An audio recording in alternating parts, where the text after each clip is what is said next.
City. We're going back to the live event here in New York City. This is the inauguration of Zoran Mamdani. In our country's history, when we are seeing too much hatred, too much divisiveness, and too much injustice, thank you for electing Zoran Mamdani as your mayor.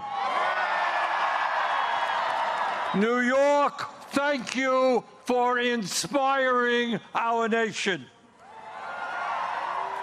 Thank you for giving us, from coast to coast, the hope and the vision that we can create government that works for all, not just the wealthy and the few.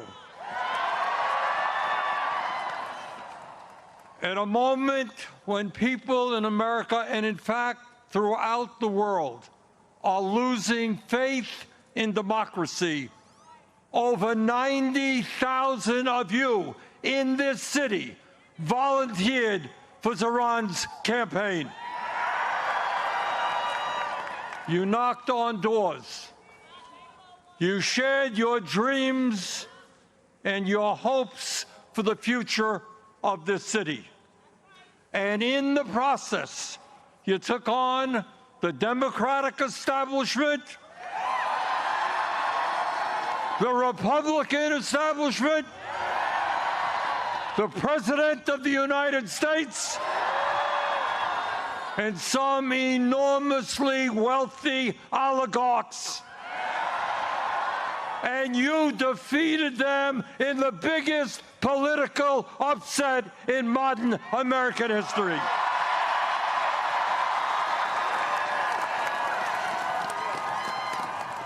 You showed the world the most important lesson that can be learned today, and that is that when working people stand together, when we don't let them divide us up, there is nothing we cannot accomplish.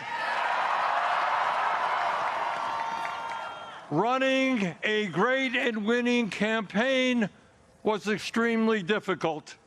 But governing a city of 8 million people with all of its complexities and all of the problems that Zoran is inheriting will be even harder. Zoran needed your help to win the election.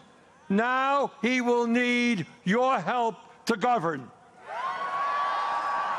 Grassroots democracy and people participating in the day-to-day struggles of this city will lead to good governance. Please remain involved.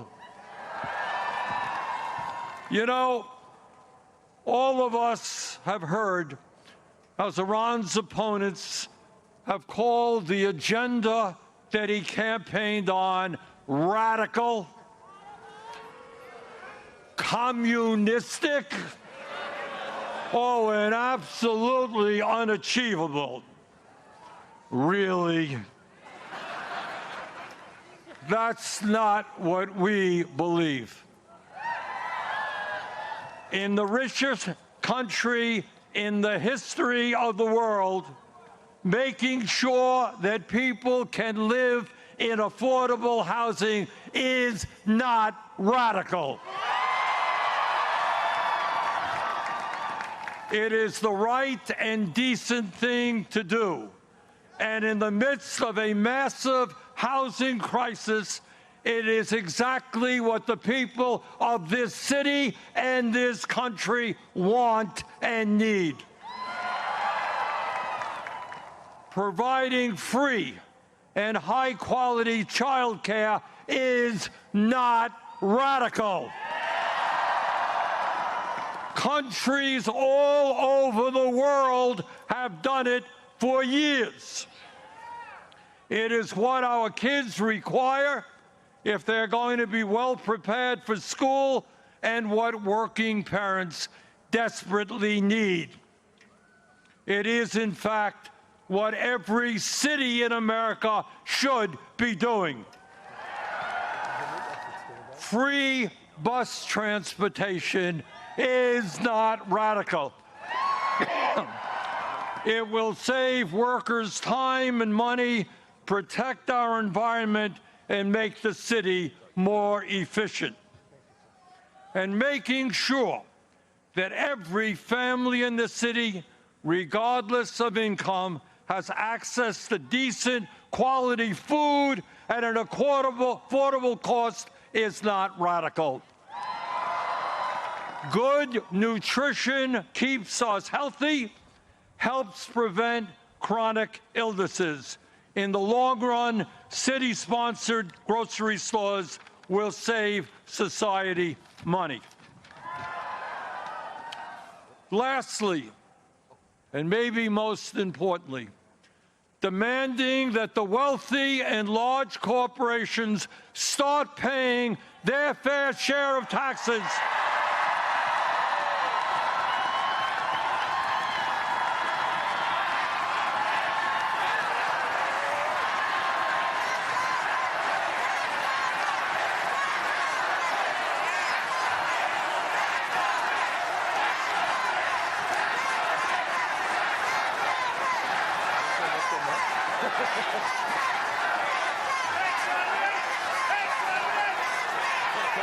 As I was saying,